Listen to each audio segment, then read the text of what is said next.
Hello po, magandang hapon sa inyong lahat. Pasensya na medyo. This is kind of off the beaten track. Normally, I don't go live at this time kaso mamayang gabi may lakad po ako. So I hope everybody is doing well and everybody is okay. I want to say hi sa lahat po na nanonood ngayon, starting with Draw Simply, Gilbert Sanchez, Ma'am Emily Ann Bacolod, Juan Yaete, Romel Nainge, Virgilio Villanueva, Lance Asort, Siyang Tunay, Body Shot, John Ruiz Dael, Viray, Ma'am Emily Ann David Bacolod, Informative Topic, Owen Friday, Ma'am Ann Bailes Toting, Way I See It, Jacqueline Padre, and Basit Cods, Ma'am Minerva Stark, Dan Ramos, Maribel Hidaka, Mayamang Tol. Uy, lukewarm chili pepper. um, ang galing yung ibang names kasi. Ma'am Christine, Eccentrician, Arwin D. Rivera, Aline Sams, Lakay Video. Magandang umaga po. Ay, hapon! Tarang nasa karambola. Well, I'm sure medyo light naman yung topic today kasi ang pag-uusapan natin is last night's commentary ng ating dating Pangulo, Rodrigo Duterte. There's some things lang that I would like to point out na kasi sa most of the meaty parts were at the start and all the way up to the middle and then later on medyo parang chika na.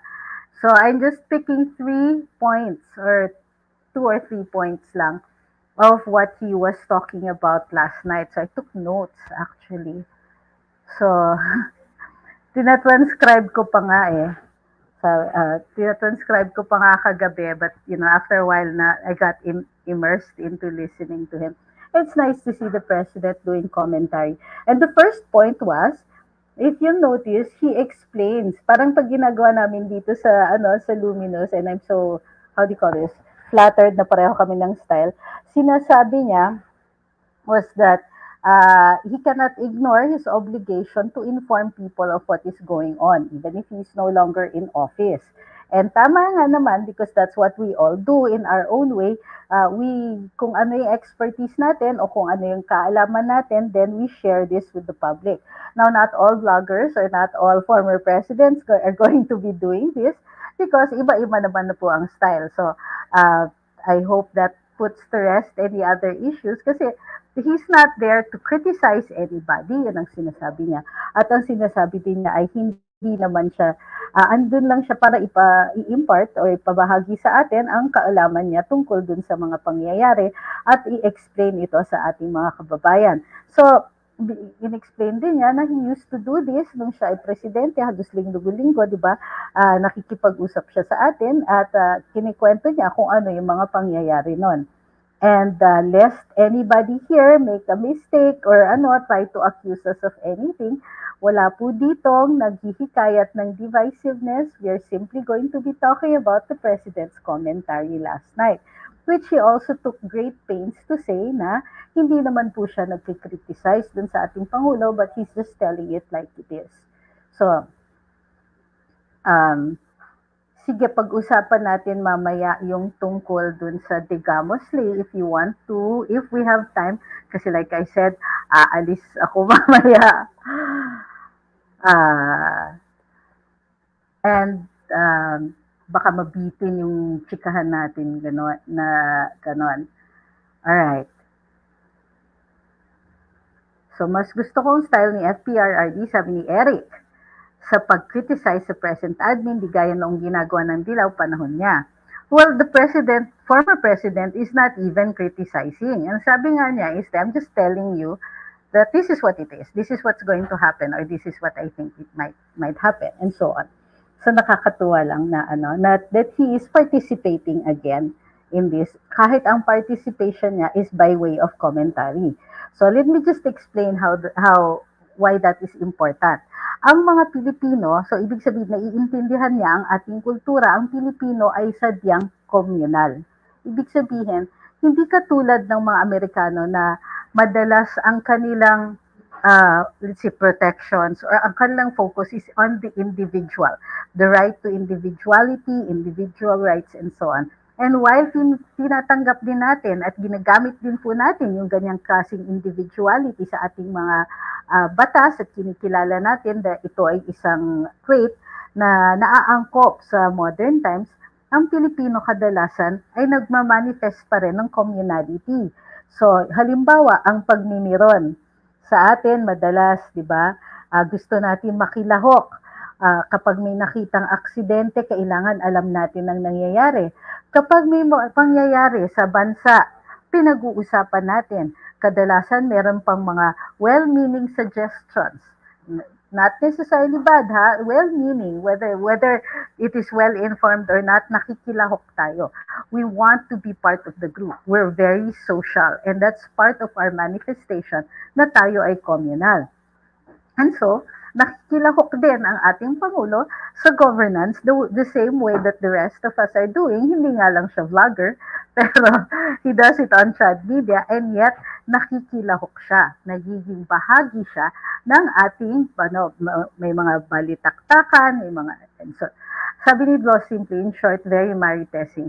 No, I disagree. Kasi pag sinabi mong marites, gossip, ibig sabihin, may pinag-uusapan kayo that you know little about, or you're simply talking about other people's lives, which may not necessarily be important, which is not actually important. Kaya relegated to gossip. That's why ang gossip, mababa ang tingin natin doon. But this one is commentary. Sure, it's elevated, educated gossip.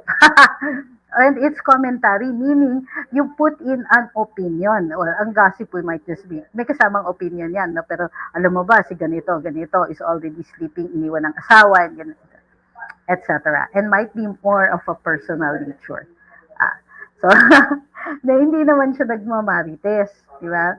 But he does know what he's talking about, at ang pinag-uusapan niya is politics. And maraming ang nagsasabi na isa siya doon sa mga hinahangaan at, how do you call this, kinikilala na magaling na politiko. Naiintindihan niya yung kanyang mga constituents. Naiintindihan din niya kung paano gagalaw ang mga tao niya at ang mga tao ang mga kalaban. So many times he was always one step ahead. He did things his way. He had his own particular style, and he addressed problems his own way. Okay? Ngayon, sigurado ko at agahan na natin, i-address na muna natin the elephant in the room. Sasabihin na naman, may mga tao dyan who want to be divisive at sasabihin na, yan, kakampures ka or pures ka or whatever it is kasi pinag-uusapan niyo si Duterte as though he's done nothing wrong and so on and so on. So let's address that. Number one, we don't talk about the former president as though he has not done anything wrong. On the contrary, nung siya ay Pangulo, kinikriticize din po natin ang ilang mga polisiya at yung mga ginagawa hindi lang niya, pati ng mga tao niya. Halimbawa, hindi ako nag-agree dun sa ilang mga patawa niya, hindi hindi ako nag-agree with certain policies like yung masyadong tumagal yung sa tubig and so on. But I agreed that among politicians, among his own peers and among presidents, he is one of the best. He knew how to deal with it at hindi siya umiiyak. Alam niyo, hindi siya paawa effect, wala siyang ganun. And he made no excuses. Ay, nagka-COVID. Ganun. Maganda na sana, ay, nagka-COVID, ganun. And so on. Ito sabi ni Ma'am Christine, funny as if being pure is derogatory. Oh nga naman. But you know, there's a saying na in the universe, there is nothing pure. Okay, totoo yan. You will rarely find any substance that is 100% that substance alone. There is always some kind of impurity or something na nakahalo doon. So, yung mga statements na gano'n might not be very well informed. Okay? Also, people might think na we are doing this because we want to criticize the president o ginagatungan natin ang former president and try to make a big deal out of this. No, we're not going to do that. It is what it is. Diba? Wala naman nag-react from either side. And so, I think everybody understands that the former president does hold opinions and he's not embarrassed to manifest or to express his opinions. So, all right, let's proceed. So that was point number one that I really enjoyed na sinasabi niya na nakikilahok nga siya. In effect, ang sinasabi niya ay nakikilahok pa rin siya dito sa national conversation, nakikilahok pa rin siya dito sa ating governance because although he is no longer president, he is citizen Rodrigo Duterte. And like any one of us, ay mayroon siyang mga opinions at meron din siyang criticism or meron din siyang mga puna, both positive and negative. And that sometimes he has to manifest this just as any of us would normally post on Facebook as our means of publication. Siya meron siyang parang talk show. Okay? Or extended interview. Kasi tinatanungan siya ni Pastor Kibuloy and then he answers in accordance with the question. So the conversation is directed by the good pastor. So, point number two, which I think everybody is waiting for, was about EDCA. All right, and in talking about this, so he says, "No, I'm not here to criticize the president." Galing ano? No, I'm not criticizing it. Anyway, andyan na yan, pinapasok mo na. Which means that he accepts na andyan na andyan na ang EDCA. Andyan na in a firm, and at this time when and he talks also not directly but about timing. Now he says something here na sabi niya, so hindi ko na I would not question the executive function given to the president to allow America to enter the country and establish additional bases. By additional, I am assuming in addition to the 5 already there, although he understands na 21 bases ang pinag-agriya, 21 sites ang pinag-usapan nung panahon ni former President Benigno Aquino. So, sabi niya, noon, historically, Clark Air Base and Subic Air Force Navy yung kanila because the treaty was not ratified. But because the treaty was not ratified, so he gives a narrative on bakit meron tayong mga bases. And later on, proceeds to why he is against them. So, unang-una, he explains na part nga yan ng yung historical precedent nga that Clark and Subic were here because it was part of the how do you call this, parity rights, the agreement nung umalis ang mga Amerikano dito after recognizing our independence, bago sila umiskierda ay ito ay isa doon sa mga pinag-usapan. The president doesn't talk about this anymore, but he does recognize na yun nga dati may US bases dito. So he talks about yun nga the historic Senate not rejection of the treaty or an agreement that would have extended the U.S. bases here, and calls it historic and calls the senators who rejected it as heroic or brave. Okay, so and then he later on says somehow the Americans managed to wriggle back in and and through the visiting forces agreement, which he puts on the former President B.S. Aquino. So, and then later on, the EDCA was also under the former President, B.S. Aquino, as well. Okay? So, sabi niya, although he says that he's not criticizing the President, he says they are here, the U.S. Is here as a superpower. So, they are not here visiting daw. They are not here as visiting forces. They are not visiting. They are here. And they're here as a superpower, having so many detachments all over the world. Okay? Sa atin, 1, 2, 3, 4, 5, wala naman akong anong atin na lang is wag na tayong mag-usap sa desisyon ni Marcos. That's what he said, ha? Wag na natin pag-usapan yung decision ni President Marcos kasi andyan na yan, pinapasok na and so on. But he would like to say the effect of this. And long story short, what he says is that we become targets. Sabi niya rin, nabanggit niya rin that at the time that he was president, he held it on a standstill. Parang standstill daw yung EDCA na yan. Kasi he really did not want to implement it. Gayunpaman, given the yung 5 bases, and I was wondering why he said that. So I took a look. And so itong mga sinasabing 5 bases, di umano, ng mga Amerikano dito, was merely a recognition of the places where the visiting forces already were. So, I remember, and if I remember correctly, President pa nun, si former President Benigno Aquino Jr., ay the third, sorry. Oh, I apologize. So, presidente pa si Pinoy at the time when I visited several military camps. Now, one of them was in Sulu. At the time, the commander was now the by now retired Brigadier General Jojo De Leon, Orlando De Leon of the Philippine Marines. And the visiting forces were in this camp. So uh, they had already informal structures there. Hindi pa siya yung solid materials. But this later on, this he said, happens in so many other places in the country. Andyan na ang visiting forces, sabi niya. And EDCA is merely an agreement of how to deal with the structures they're going to put in. So in that sense, we can reconcile what the former president said, that he held this to a standstill.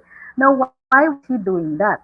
Ang purpose ng former president is para, alam niya kasi na ang reckoning date ng EDCA is 2024 because it was entered into in 2014. Although the reckoning date should be the date of effectivity. So, if not 2014, 2015.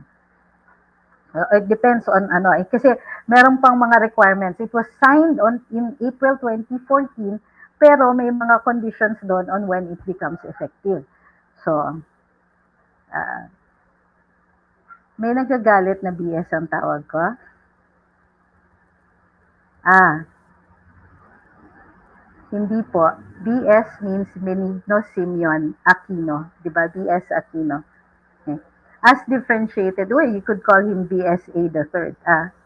No, BA, the third. Kasi Benigno, the third siya. Pero yung Simeon, hindi siya kapareho ng father niya. Ah. So, so yun. It was in fact held at a standstill. Hindi masyadong nakapag-build ang mga Amerikano nung panahon ni former President Duterte because nga, he was constantly tussling with them. So, and para siyang nagdi-dribble. I-dribble niya hanggang mag-expire, and then in which case, you would either abrogate it, wala nang EDCA, wala nang pseudo bases dito. We'll just have visiting forces, makitira na lang sila dun sa mga barracks ng mga sundalo natin, or whatever. Para maybe next time, if ever i-extend natin, if ever itutuloy, we can negotiate for better terms. Diba? So,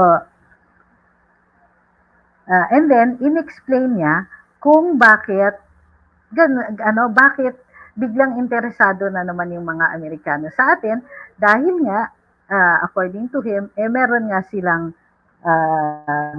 pinoprotektahan na Taiwan. And he goes on to explain that situation, even going so far as to explain, to narrate a little bit of the history of Taiwan. Bakit nagkaroon ng ganon? How Chiang Kai-shek, how after Mao Zedong's revolution, or civil, he called it a civil revolution, how Chiang Kai-shek then left for Taiwan. So yun, he explains the political situation and explains na, ayan, edi-target tayo. He says, ayan, may multiple targets na tuloy dito sa Pilipinas. So, he suggests, after that, he says na, this is not, and he repeats, this should not be taken as a criticism, but I'm just explaining how it is. This is what's going to happen. Now, in response to the question of the good pastor, Pastor Kiboloy, who says, how do we prepare for this? And the former president says, well, Kasi magliliparan yan eh. Magliliparan na daw yung missiles. First, he says that one should talk to China and explain, look, we can't kick the Americans out. They're already here. And it's not very easy to do that. However, we are not part of the hate. We're not part of that, whatever is going on with the U.S. Uh, aggressive stance against you, hindi kami kasali dyan. Yeah, that's number one. Number two, he also talks about, later on, I'm collating all of the ideas. Number two, he also says na ang US, well, if we cannot do anything with the US, then and it is inevitable, we're going to get dragged into this, then we tell the Americans, if you're going to ask us to be part of this, you have to give us something to fight with. Give us the missiles, the bombs, the nuclear weapons, whatever. Give them all to us. Sige, laban kami. But he also explains na ang capability natin, he left because he as president, sabi niya, he had vowed to leave a strong military. And he says he did because he left the military capable of addressing the insurgency. Sabi niya, but we're not capable of conducting war. No, we cannot aggressively go to war. We can defend ourselves against, yun nga, the insurgency, the internal threat, and so on. So, this is, it's interesting to listen to him kasi he goes to great lengths, he explains history and so on, and he explains the situation that we are in now. Now, if things get worse, anong gagawin natin? So, this is what we do. We negotiate, and we talk to China and say, hindi kami part niya na, hindi kami nakikigulo dyan sa mga yan, hindi kami hindi kami, how do you call this, hindi kami part ng mga rhetoric ng ng Amerika and so on. So, which coincides with with the resource persons nung Senate hearing on foreign relations, which was chaired by the current senator, former Senator Amy Marcos. And a lot of what the resource persons were saying confirmed or coincide with what the former president is saying. Na we should negotiate. We should just, when come 2024, 2025, whenever the date of expiry is, if we want to keep EDCA, or if we have no choice but to deal with the Americans, then they have to pay us. Kasi tignan mo, yung binabayaran sa Pakistan, magkano? 2 billion daw a year. O di nakapag-ayos sila ng military nila. Gayon din sana, dito, ang sinasabi ni Presidente, ibigay niyo itong mga to. Hindi niya naisip yung pera, which is just really how the way that he thinks, no? He says, no, ibigay niyo sa amin lahat ng armas. Sabi niya, in fact, he sidetracked at one point at sinasabi niya doon na when he armed our armed forces, when he made sure to leave a strong military behind, sabi niya, binili natin yun ha. Yung mga nagtuturo dyan at sinasabing, uy yan, binigay ng mga Amerikano yan. Uy, hindi binayaran natin yan. He says, we bought our equipment. Now, kung meron din nagdagang US dyan, oy, salamat. Pero that doesn't benefit us. It benefits them. They because among other things, of course, just to fill in the blanks, is that the US can always use this to say na, oy, binigyan namin kayo ng ganyan. Baka naman. Diba? Ito sabi ni Sir Francis Cayetano, hindi ilalagay, nakalagay na ng ano po yan. Okay. Sabi ni Dio, ayaw ng US mag-reunite ang China and Taiwan kasi pag nagkataon ay malalampasan niya bilang super economic power ang US. So, yes, plus of course they have a factory there of some very sensitive stuff. So, eto, sabi ni, sino to? Ma'am Christine, strange though, PRRD talks like Taiwan is a separate country from China. Taiwan is still China, and in recent votes, November 2022, Taiwanese voted for one China status quo. I suppose that because kasi with us, we have a MECO in Taiwan as a way of accommodating the one China policy, but at the same time, recognizing the separate uh, the differences between the two. Sabi ni Rain Cloud, bakit hindi tumutulong ang US sa oil spill? Environmental disaster na yun. That's a good question, which I don't have an answer to, but I don't think the US is answering that either. So, so yun, what I also, the third point that I would like to, well, he also says that the third point was that he makes a brief foray in the on commentary on the war on Ukraine, no, as part of this discussion, and he says that uh, Putin, he understands what the Russian president had to do is to make war on Ukraine because of the how do you call this? Because it was inevitable with Ukraine being inveigled or making noises about joining NATO, which would have left Russia very vulnerable. Sabi niya, but take note, I understand. I would not I disagree with going to war, but I understand why he did it. So, okay. Sinong kausap ni Doy?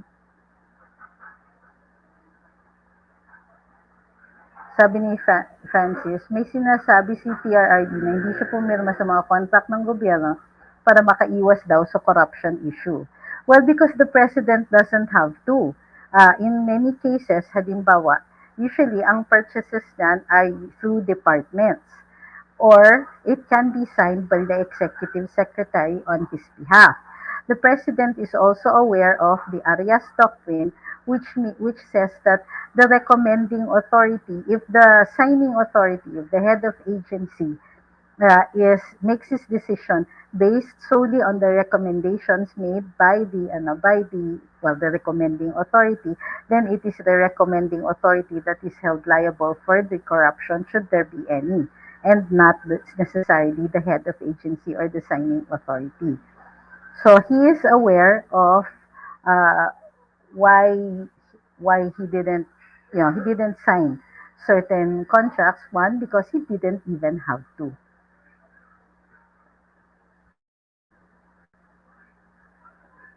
Uh, uh,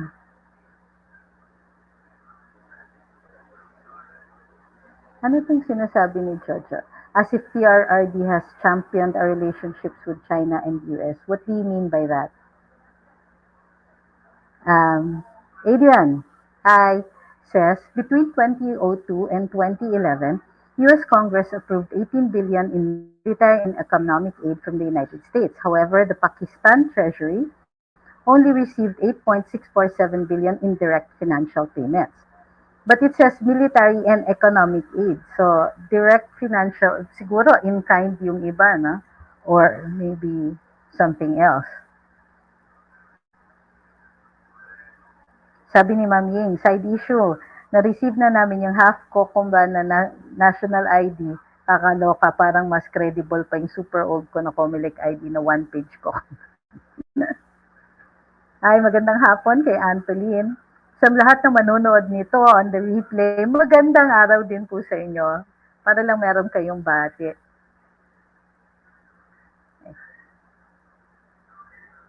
This isn't, I would also like to underscore, we're not trying to demonize the US. In fact, the US is merely looking out for itself. Diba? Look out for number one, and sila yung number one. The way that we should also be doing. We should always be looking out for the nation's interest, for the country's interest. And it's something that we can learn from them and learn from the other countries as well. Na, ano yung sinabi ni ng former ambassador na we gave them everything nung nini-negotiate ang EDCA because former President Diaz Aquino did not hindi siya nakialam dun sa mga detalye. So nagulat na lang siya nung gawa na yung EDCA at nakita niya at sinabi niya, ano ba yan?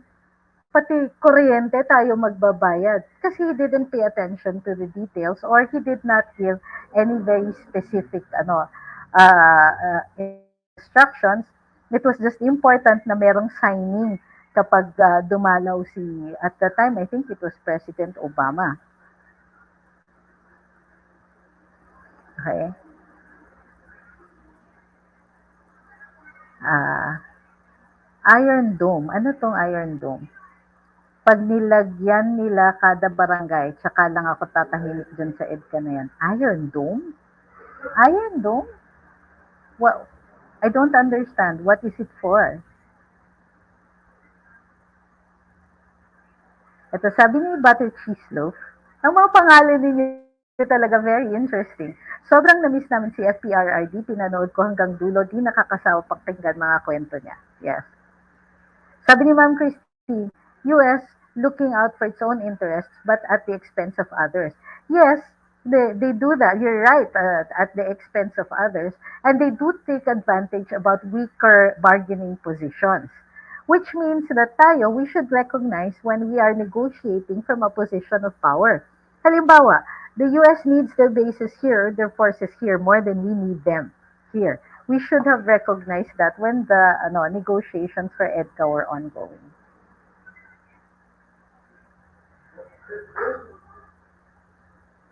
So Iron Dome is an air defense system of Israel. Really? Matatahimik ka lang pag meron tayong ganon. I get it. It's an intercept system. Ito, sabi ni Ildefonso, hindi dapat tayo naniniwala sa US, puro pang sariling interes lang nilang ginagawa nila, mapapakialaman lang nila ang national affairs natin. Oh, they already are. And let's not delude ourselves into thinking that they're not already doing that. They are. And the question na lang is how much of our national interest is going to be affected.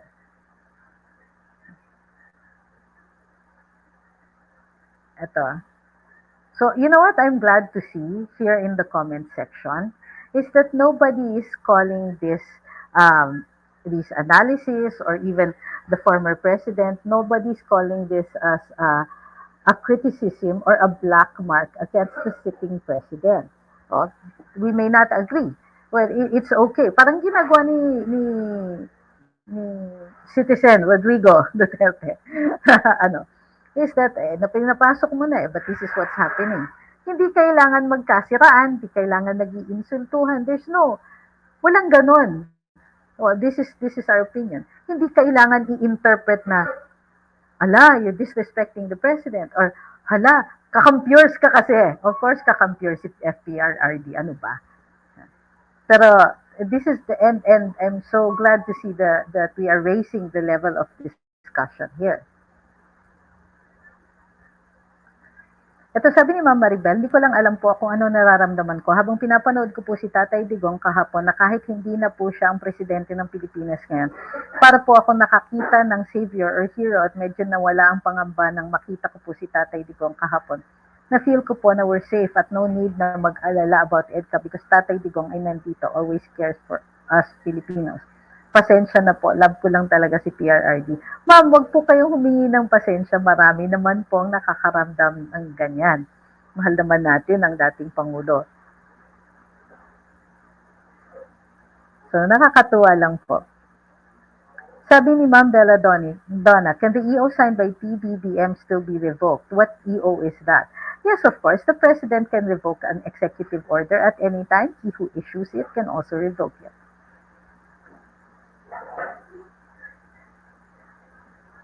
Ito, sabi ni Florian, PRRD administration did a good job of balancing the relationship of the Philippines between the US and China, truly followed his saying of friend to all and enemies to none. Yes.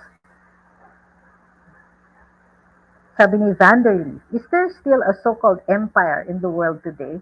Well, I'm sure there's some who try. Sabi ni Sir Francis, tama din po, sinabi din po niya na hindi basta-basta magkakaroon ng giyera. Tsaka sabi ni PRRD na hindi basta-basta magkakaroon ng giyera. Of course, but nobody is saying that either. Meron bang nagsasabi ng ganon? But I'm glad you brought it up. Para it has to be stated. You are right about that. Sabi ni Kusina, well, BBM is the chief architect of foreign policies. Their recourse to remedy this flawed one-sided agreement. Unfortunately, since I think it's an executive agreement, and even the Senate had weighed in before on the EDCA, and the Supreme Court had passed on its legality, not on its wisdom, just its legality. The way to reverse it is for the president to reverse it himself or change the course of the foreign policy. Unfortunately, the Constitution granted that power solely to the president. With good reason, hindi pwedeng, ano eh, wow, sandali, 2 seconds.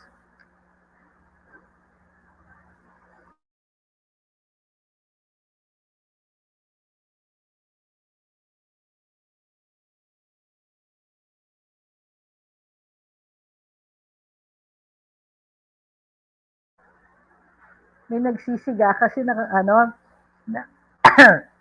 sa kapitbahay. Uy, bawal yan. Grabe ha. Okay. Bakit biglang may issue sa Taiwan, sabi ni Eric? May balita ba na mag-declare sila ng independence? Tingin ko pwede lang tumulong ang US sa Taiwan kapag officially tumiwalag na sila sa China. Hindi naman kasi biglang may issue ito. Ilang taon na rin itong bumubungad na issue. Nagkakaroon lang kasi ng matinding ingay. Most of that noise coming from the US, tapos yung kanilang very aggressive stance, including ito ngang pagdagdag ng additional na lugar kung saan titira ang ating visiting forces at lalagyan at mga lugar kung saan mag-store sila ng equipment and quite possibly weapons. So, hindi tayo kasi naliliwanagan ano ba ang ia-allow natin na ipasok ng mga weapons and so on or material or equipment or supplies doon sa mga additional na lugar na itinalaga dito sa ating mga military camps nitong last month, 'di ba? And in fact, kahit yung Senate hearing mismo ay tila walang kadita-detalye na lumalabas. Pag pinag-uusapan, halimbawa, o saan ba ang EDCA sites? May mga pinag-usapan ng mga lugar at nung una dinidiscuss ni na Sec Galvez at ni CSAFP Centino, pero hindi nila silang sinasabi na, ay hindi na, after discussing that for a long time, sasabihin nila, ay ma'am, yung mga sinasabing sites ay sites para sa balikatan, hindi po para sa EDCA necessarily yan. Sige. Sige, sabihin na natin na para sa visiting forces, para sa balikatan. Yung mga sinasabi ninyo na sa Cagayan North, sa sa mostly in areas in northern Luzon, sige, assuming na sa balikatan yan. Saan nga ba yung mga sites ng EDCA? Abay, ang sinasagot parati sa atin hindi pa po decided o pinag-uusapan pa yan. Yung mga kanungan, dal-dal-dal, sila nga yung nagsasabi din sa north din sa Luzon, sa northern Luzon. So, isa pa yun sa nagiging reason kung bakit dumadami yung usapan tungkol dito.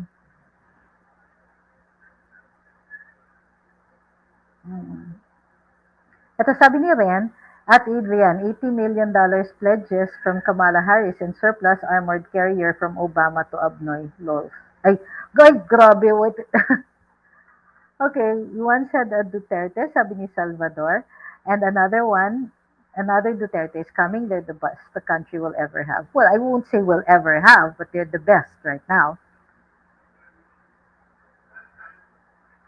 Sabi ni Christine, did a list of EDCA benefits for the PH come out already? I don't mean the structures they built that they will leave with us. Billions for rent. Ay, wala pong rent talaga. Nakasulat yan talaga. Na wala pong pinagbabayaran ito. Libre po ang patira nga dyan. Tayo nga nagbabayad ng kuryente nila. So, benepisyo, walang sinasabi bukod sa, kasi yung sinasabi nilang na i-defend tayo ng mga ay benepisyo yan po ng Mutual Defense Treaty, hindi po yan ng EDCA. So, with or without an EDCA, may obligasyon silang i-defend tayo. So, yung mga structures that they will leave ay hindi natin alam. Hindi pa nga nila sinasabi kung saan nila ilalagay yung mga structures na yon. At hello, ganyan ba tayo kahayok para sa mga structures na ito that are going to be built inside military camps? O sige, makinabang ng konti ang military natin, but are you saying hindi natin kaya maglagay ng sarili nating mga structures? Unless those are missile silos, I don't think that they're going to be of much benefit. Kung ito yung mga barracks, sure, magagamit ng mga sundalo natin yan. Pero sa tingin nila, hindi natin kaya gumawa ng mga gayon.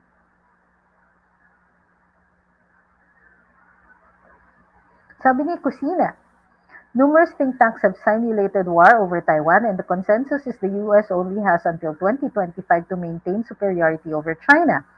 This explains the saber rattling and wagging the dog. Dangerous.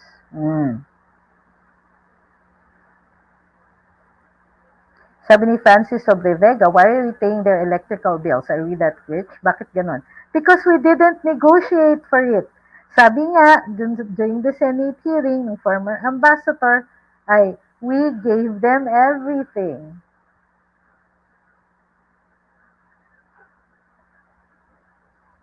So, ito sabi ni Juan Yaete, may US official na pupunta uli dito sa PH at Japan. Guess they want more assurance for their bases.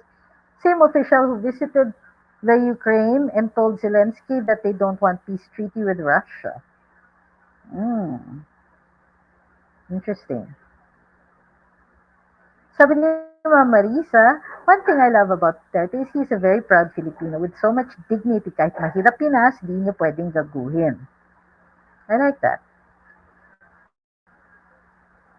So, sabi ni Salvador Boras, bakit ang hirap kumuha ng US visa samantalang sila walang visa, passport lang, unfair. Visa upon arrival sila. May visa sila, pero upon arrival, they get 1 month and then they have to renew. Sabi ni Shense, kung airbase ilalagay nila, pwede naman po kasi wala tayong F-15, F-16, F-18, fighters at mga bombers. Sir, hindi nga po pwede ang bases. Hindi po sila pwedeng maglagay ng base na of any kind. Wala yun sa usapan at very specific po yung EDCA na walang bases. Specific din po ang Visiting Forces Agreement, wala pong bases. Bawal po yun. So, the best that they can do is makitirat sila sa loob ng mga kampo de militar natin. No. Pwede nilang lagyan ng ano. So, ano yung mga kailangan nila sa loob ng mga kampo? Kailangan nila ng titigilan nila. Kailangan nila ng area para sa mga opisina nila. Kailangan nila ng storage. At kailangan nila ng area kung saan pwede sila mag-conduct ng activities. Not necessarily na kailangan nilang gawin lahat ng mga structures na yon, di ba? So parang ang cheap nga nung sinabi ni Senior USEC Charlie Galvez na they will be we will benefit from this because they will leave behind ganito. Sabi niya, he was so impressed nung he was still in the active service na nakita niya may na-save na mga tao niya. Dun sa may tinusok lang daw at yun nabuhay yung yung nasugatan niyang mga tauhan. We're very grateful na buhay yung tao ninyo, Yusek Galvez.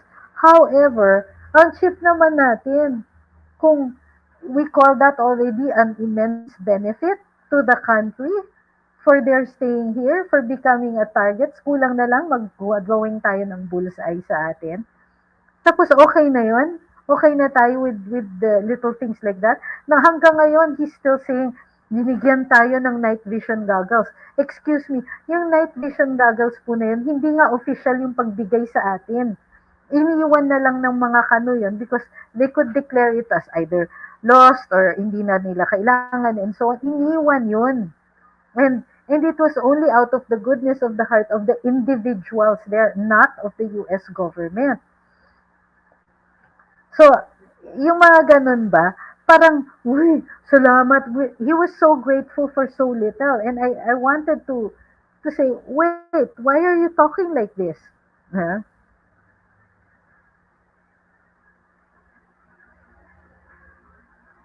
Ito, sabi ni Shense, I could be wrong, hindi pala ako kausap. So, kung hindi sila pwede maglagay ng bases, ibig sabihin, di na tayo madadamay in case may war or may... Ano ba?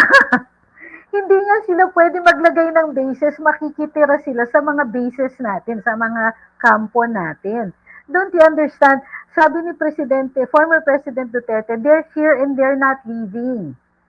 So, anong hindi tayo madadamay? Damay na tayo. Doon pa lang sa Visiting Forces Agreement, nadamay na tayo. Ngayon, doble-triple damay dahil nagjo-joint patrols tayo at may dagdag na mga places kung saan sila maninirahan sa loob ng mga kampo natin. That's a strong statement because the military represents our sovereignty. So pagka nagjo-joint patrols tayo with them, it's the recognition and waiver of the, kumbaga we allow a sovereign nation to express our own sovereignty.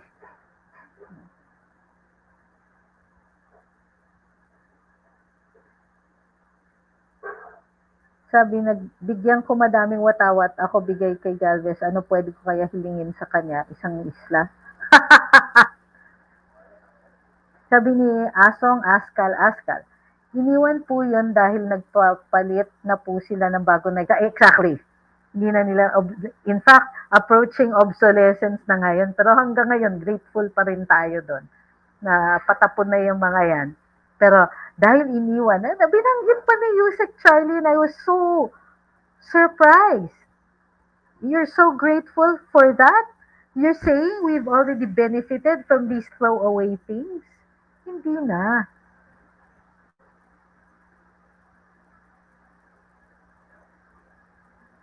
Sabi ni Sir Francis, bakit gano'n ang leadership ng militar natin? Where's patriotism? And talking what Galvez said sa mga iniwan ng mga kano should not be so thankful sa basura ng mga Amerikano. I understand you completely.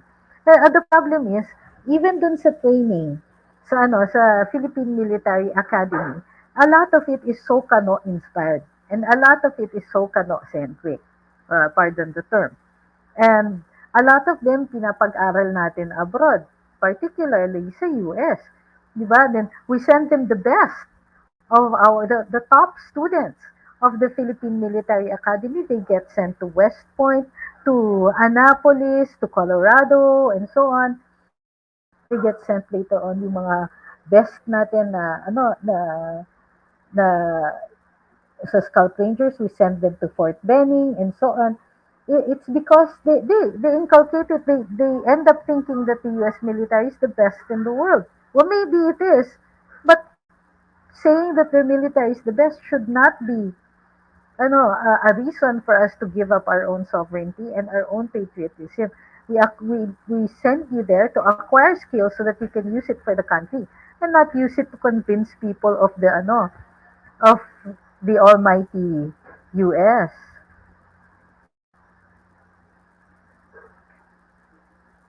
Sabi mismo daw ng top US Air Force General by 2025, war with China na sila, pasaway na. Well, we don't know what the forces are for our president to have allowed the additional areas for the visiting forces. Let's see. Kulit, no? Auntie Can says, that's yours. Says, how much is the lease? Zero po. $0. 0 cents. Negative tayo dyan. Wala pong binabayaran para doon sa pagstay nila sa ating mga kampo. Zero po yan. Ulitin ko po wala pong binabayad sa atin ng Estados Unidos para sa kanilang para ibahay ang kanilang mga visiting forces dito sa Pilipinas. Ulitin ko po yan, zero po. Nada. Nega. Hindi isang kusing, wala. You know what a kusing is? It's less than a centavo. Sabi ni Gwen, pwede pa bang tumakbo bilang presidente si PRRD sa 2028? We need this leadership. I'm sorry. Well, as far as I know, the Constitution says no. But there's some people who argue ang bawal ay consecutive terms. Looking at some of the minutes of the constitutional the discussions during the drafting of the 1987 Constitution, talagang one term lang dapat ang Pangulo.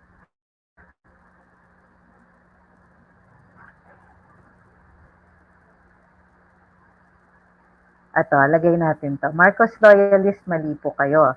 Sabi niya, ah, sobrang talino talaga ng mga DDS pero si PRRD din pero si PRRD din nag-cancel na i-terminate ang VFA noong 2021 because we had a pandemic.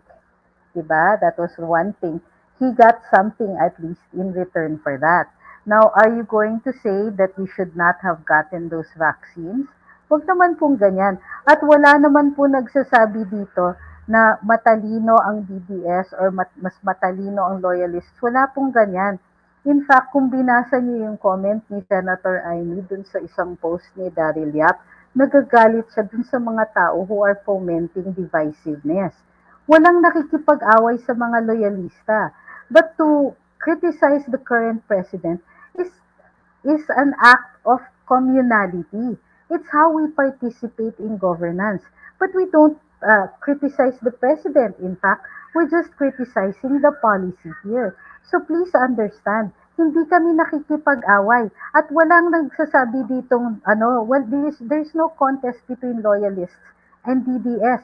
In fact, I don't see a fine a line between any of those two groups. And by Senator Amy's comment, parang napipiko na rin siya. So please, let's not do that. Let's not. It's divisive at a time when we're going to need the unity that will get us through even more dark times. Okay?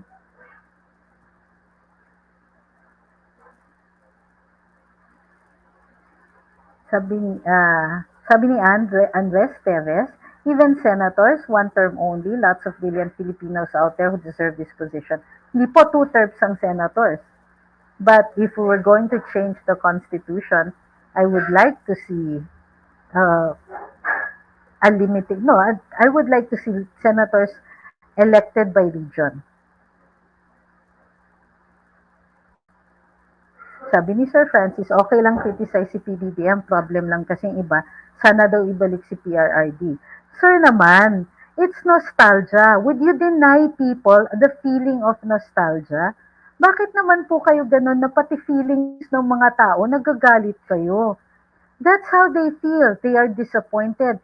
Would you want to control that disappointment? Kasi parang ang nangyayari dito, gusto niyong kontrolin yung thoughts at saka yung feelings ng mga tao. Let them be. Alam mo, dati, sobra rin ako pagdi-defend na napipikon ako dun sa mga, and then I realized that we must let people let out their feelings. Anong gusto ninyo? Bawal? Bawal magsalita ng ganon? Bawal i-acknowledge yung kanilang feelings of disappointment? Bakit? Bakit masama yun? Masama bang makiramdam ng ganon? Masama ba yung you know that feelings are neither right nor wrong? What is wrong? Diba?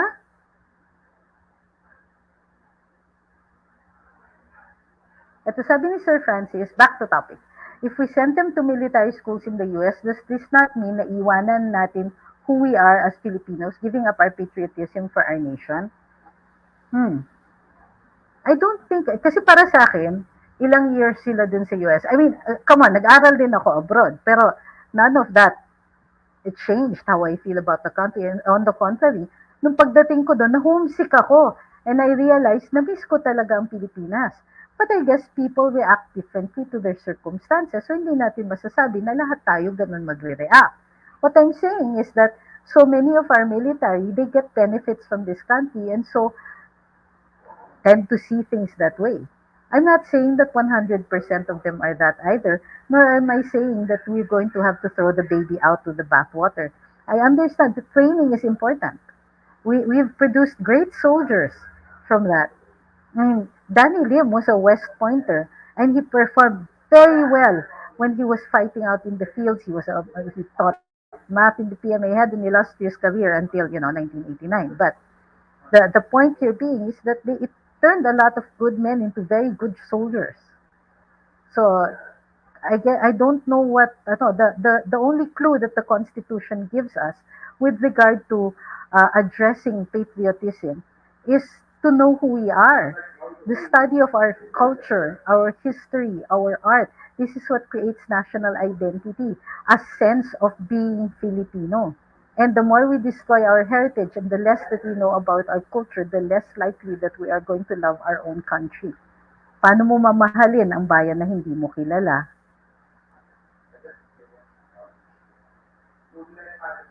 Maganda tong si Senior Simon. Ang importante, talo si Len. Good point.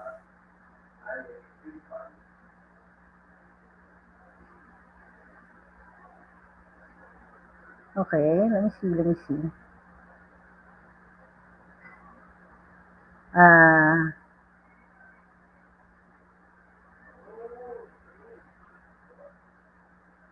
sabi ni Eric, kahit gusto ko as president si PRRD, pero pag pahingahin naman natin yung tao matanda na and did so many things for the country already.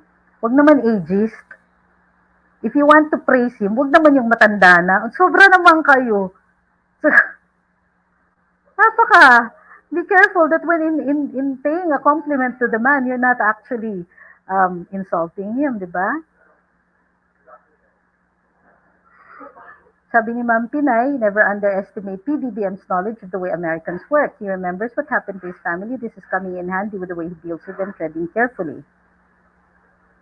Sabi ni Adrian, yung mga divisive vloggers ay walang mga matitinong content kundi mang-away. Mas madaling hatiin ang supporters pero wala sa kanila ang may kakayanan pag-isahin tayo.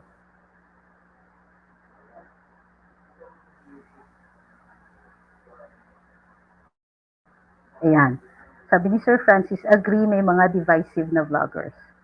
On both sides, ha? On both sides yan. And I disagree with all of them. Sabi ni Ma'am Julieta, bakit di nagsasalita si PBBM about EDCA? No, I think he did. He did say something. Biglaan yata ang decision. Siguro kulang lang ng impormasyon and that's not his fault. Pero may ilang bagay na nagsasalita naman siya na hindi naman very important. Well, it's the president actually who decides what is important for us to know. And then the rest should be with these information officers who have the obligation to tell us things that are of national interest, to give us the information on matters of national interest, and also that will affect us. So, sila dapat yung singilin natin. You know, the president has already so much to do. We cannot ask him to micromanage his own information people.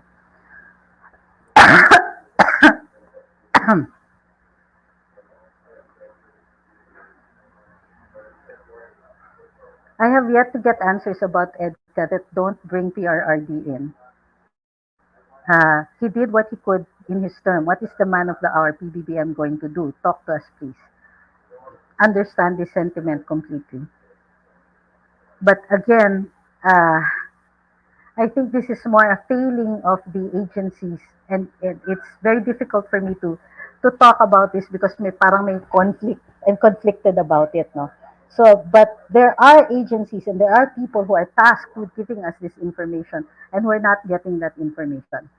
So, and ako, I really do not expect the president to micromanage these things, nor to even understand the lack of information and the frustration that some people are feeling over the lack of information. But I will again put that squarely on the people who have the obligation to do so. Mm-hmm.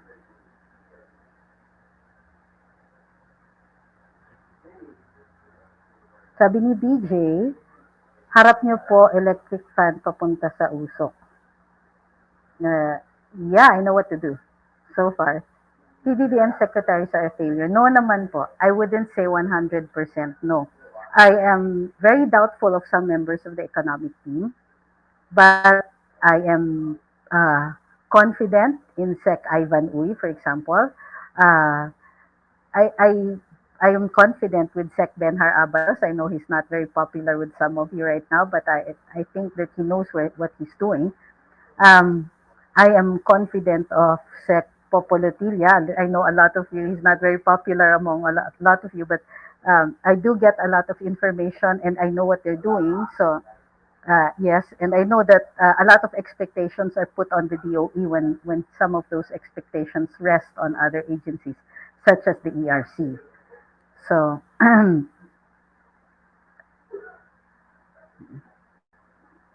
magandang gabi kay Florentino Nicolas. Ito.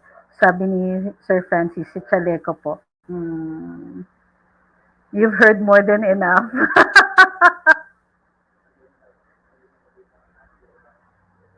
Wala pong spokesperson si Presidente. There is no spokes. Okay. Sabi ni Bob Mario, I'm a loyalist, but di ako nakikipag-away sa mga DDS. I respect them maski weak ang tingin nila kay PBBM. I think that, yeah, ako, hindi ko gusto yung term, ayoko yung term na weak. Sa totoo lang. Um, because, you know why? You know why? Kasi si Presidente Duterte na mismo yung bumawi noon. Now, yung term na yan, lumabas yan as election rhetoric. Panahon kasi ng election. So, syempre, magbabatuhan kayo. Now, the President Duterte, called a candidate weak. But he does not call the president weak anymore. And in fact, even as he directly avoided criticizing the president, he demands that we respect him. And I respect FPRRD for that because we do have a president. We have a sitting president, and for all the faults that you think he deserves all our respect and the honors that he has as president. If you don't like the person, respect the office. So I disagree with this statement na weak, ganyan. Wala kayong sinasabi. You're simply parroting election rhetoric na paso na. Hindi na po yan totoo. He was talking about a candidate and not the person. And as soon as President Marcos became the president, former President Duterte afforded him and accorded him every ounce of respect as the leader of this country. And I ask everybody to do so as well. It is not necessary to stop criticizing. The criticism, as long as it's well meaning and as long as it is fair, is part of our participation in governance. Tandaan po ninyo yan. Kapag may panawagan tayo sa Pangulo, Pangulo, ganito po, baka maging target tayo. Hindi po tayo nag-criticize because we're angry with the president or because, we think he's wrong or maybe we think he's wrong, but we think that the policy is wrong. When we criticize, we participate. Kaya nga po may freedom of speech para nakaka-participate po tayo.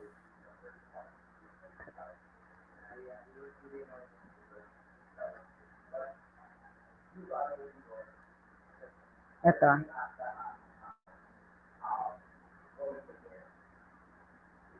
Sabi ni Jocelyn, ang China ba, malaki ba ang kakayahan na pati tayo ang Pilipinas ay hiramin din nila kasi dyan makikituloy sa ating military camp ang mga US military. What do you mean hiramin nila tayo? Paki-clarify po. Yung mga countries na hindi sing in love kay Uncle Sam ay may pagka-tribal pa ang mga may pinakamalaking mga nakukuha. At may pagka-tribal pa ang mga may pinakamalalaking nakukuha na military aid, walang E. Si Adrian kasi yan. Natululaway ang mga AFAM.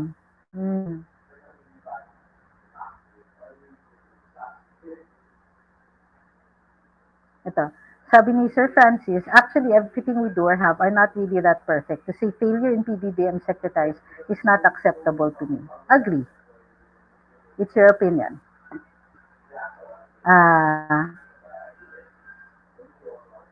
Sabi ni Sir Francis, another comment ni PRRD yung tungkol sa hazing. Siya pa daw pumirma sa batas pero agree siya sa total ban ng fraternity sa school. Unfortunately, that will be stricken down. It's an opinion but not necessarily one based on law. Kasi the Supreme Court will strike that down as unconstitutional under the freedom of association. Again, an opinion. I'm sure other lawyers will have opinions as well. But they can ban fraternities if they had committed a mistake or broken the law, as in this case, they can be banned from certain campuses because they broke the law. Pwede yung blanket na ibaban nyo ang fraternities, even if they have not done anything wrong, might not be in accordance with the constitutional guarantee of free association.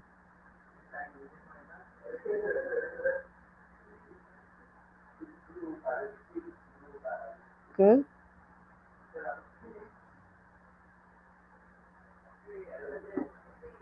Sabi ni Ma'am Cheryl, pero the way na mag-lead si BBM, di ko makita na strong talaga siya. Ang daming nangyayari sa mga issues ngayon. Marami nang kilig sa mga politiko. Okay, in the same way that that we respect the those who defend the president, I also respect your opinion, ma'am. And what I am hoping for is that someday you see what you want to see in the president. Maybe for me so far, these issues are a failure of information. Hindi umaabot sa atin o hindi na ipapakita sa atin ng mga taong may obligasyon to do so. And it would go a long way sana kung mapuno ang kakulangan ng impormasyon na ito. So, pero sa totoo lang, the president still enjoys a lot of support and a lot, then, how do you call this? And, uh, even if not happy with some of the policies, kumbaga, nobody really wants to replace him, at least as far as I can see. Na, kaya wag po masyadong sensitive dun sa mga namimiss si former President Duterte. It's not that we want to replace the current president, it's just nostalgia. And so, Ma'am Cheryl, I understand what you're saying.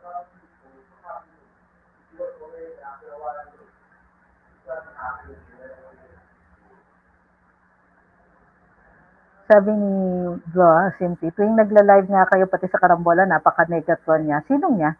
Lahat inaaway, di niya alam, lahat ng mga tao dito support PRRD. Sinuportahan din namin si BBM din nang di tumuloy sa as president si Sara.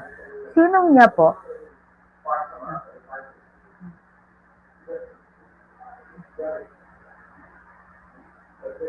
Ito, sabi ni Florentino Nicolas, we criticize on wrongdoing, but he ignored us, especially on the DA problem. Ako, again, I see it as a failure of information. Kumbaga, hindi natin alam what the president's specific plans are and so on. And minsan nalilate kasi nga siya pa yung kailangan magsabi sa atin. He is his own spoke. So minsan, like halimbawa, yung dun sa Sibuyas, rumaragsa na ang issue noong Nobyembre, nakagawa siya ng statement later na, Pebrero na o Enero na. So, ang tingin ko dito, kasi nga naman, sobrang busy, and there's so many issues that he has to deal with. Everybody wants to bring their problems to the president. And so, as long as he, kinukulang yung impormasyon na umaabot sa atin, hindi natin mabago yung sentimento ng ibang mga tao.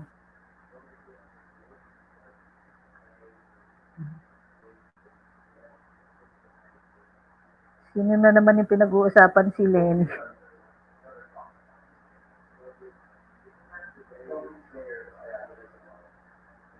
Okay? So, yun lang po yun. Let's not be, how do you call this? Huwag naman po tayo nag-aangas sa isa't isa. We stood together to vote for this president. Diba? And we're doing our best to be part of his governance. And so, huwag niyong masamain yung criticism sa polisiya. Hindi natin minamasama ang presidente. Wala tayong ini-expect na perfection sa ating leader. Diba? We didn't expect it from PRRD, from then PRRD. And we criticized him, even as we loved him. Diba? Part yan parang, diba, kung meron kang nakikitang napapariwara sa pamilya mo, itatawagin niyo yung pansin. Huwag naman po niyong ikagagalit sa amin na kailangan namin tawagin ng pansin ng presidente sa ilang mga issues. Lalo-lalo na kung base ang aming mga sentimiento sa kakulangan ng impormasyon.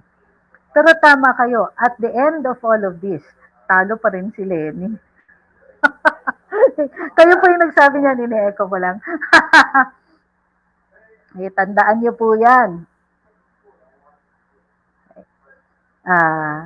So, maraming salamat sa lahat ng sumubaybay sa live natin na ito. Huwag naman po ninyong mamasamain uli kapag nag-criticize tayo, ginagawa ito sa kagustuhan nating makapuno dun sa mga kung mayroon mang pagkukulang or may pagkukulang sa impormasyon. Ito din po ang ginawa ng ating mahal na dating Pangulo, Rodrigo Duterte, nung siya po ay nakipag-usap na naman sa atin sa Gikan sa Masa sa SMNI. Pinasasalamatan ko din po ang dating Pangulo at nagkaroon tayo ng content. Delo ko lang. Dahil he took it upon himself to make it part of his obligation to inform us of what is going on. Ngayon na kahit hindi na po siya Pangulo sa ngayon. So, kita mo tong si Pinoy Beans. Ngayon ka na nga lang dumating, magreklamo ka pa tungkol dun sa audio namin. Pasensya na po, honey, wala nga akong oras bumili ng microphone. Baka gusto niyo magpadala. Pasensya na po dun sa mga nagrereklamo sa audio namin. Pasensya na rin po na hindi ito katulad ng quality ng ibang mga favorite vloggers ninyo. Hindi naman po namin sila pinikriticize whether or not magaling yung kanilang audio o hindi. At hindi rin po namin minamasama yung pagkikriticize ninyo dun sa aming audio. Yun nga lang, too little, too late, at saka sa totoo lang, this is not my day job. Okay? Sabi ni Sir Francis, PBBM leads the nation in healing and going towards progress, which is a gargantuan task to do. The way that he does, I think, is better action. Toughness is the right formula. Well, in some cases, sir, I agree, and in some cases, I disagree. Last, sabi nila kay video, sa mundo na maraming vloggers ay nag-aaway, aaway-away, salamat may isang, ay, thank you! Okay. Thank you very much po sa inyong lahat. Mag-live po tayo uli mamaya, or, well, hopefully mamaya. Depende po sa kausap ko. So maraming salamat po. We'll see you tomorrow on Karambola, DWIC 882 AM. And huwag pong kakalimutan, like, share, follow. Huwag pong kakalimutan po, subscribe dun sa YouTube. Tuntua ako, ang dami pong nakikinig sa atin sa YouTube. Maraming salamat po. At saka sa lahat na nagpa-follow doon sa aming Facebook pages. So it's Luminous by Trixie Cruz-Angeles and Ahmed Paglinawan. Kung hindi niyo po yung nakikita, yung mirror site po namin ay Trixie Cruz-Angeles na page. Okay? Huwag pong kakalimutan, follow din po doon. Thank you very much po. Especially kina Sir Francis, the two Francises, Cayetano and Sobrevega, kay Sir Florent, and Ma'am Pinay, Ma'am Ying, Ma'am Christine, and Ma'am Cheryl. Uy, maraming salamat. Hindi ko na ma-mention lahat ng magagaling magkomento dito na grabe yung respeto ko sa inyo dahil natututo ako pati with the way that you phrase your questions. Maraming salamat po sa inyo. Sabi ni Ma'am Ying, don't be a complainant, be a sponsor. Taray, Thank you very much. See you again very soon.